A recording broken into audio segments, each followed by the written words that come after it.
শ্রী রামকৃষ্ণ পরমহংস অর্থাৎ গদাধর চট্টোপাধ্যায় ছিলেন একজন বিখ্যাত হিন্দু আধ্যাত্মিক গুরু এবং পুরোহিত।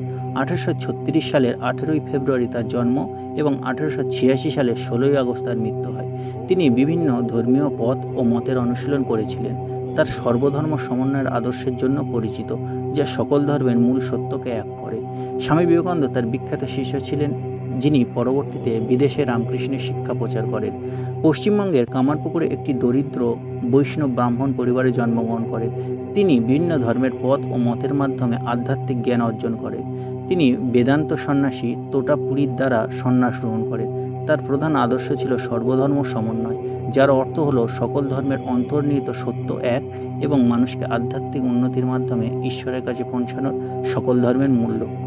তিনি একজন গুরু হিসেবে মন্দিরগুলিতে সাধারণ মানুষের মাধ্যমে ব্যাপক প্রশংসা অর্জন করেছিলেন এবং সমাজের ভিন্ন স্তরে মানুষের প্রভাবিত করেন। শ্রীরামকৃষ্ণের সবচেয়ে বিখ্যাত শিষ্য ছিলেন স্বামী বিবেকানন্দ। তিনি ভারতে এবং বিদেশে রামকৃষ্ণ শিক্ষা ও বেদান্ত দর্শন প্রচার করেন এবং রামকৃষ্ণ মঠ ও মিশন প্রতিষ্ঠা করেন। রানী রাসমণির প্রতিষ্ঠিত দক্ষিণেশ্বরের কালী মন্দিরের প্রধান পুরোহিত ছিলেন শ্রী শ্রী রাম।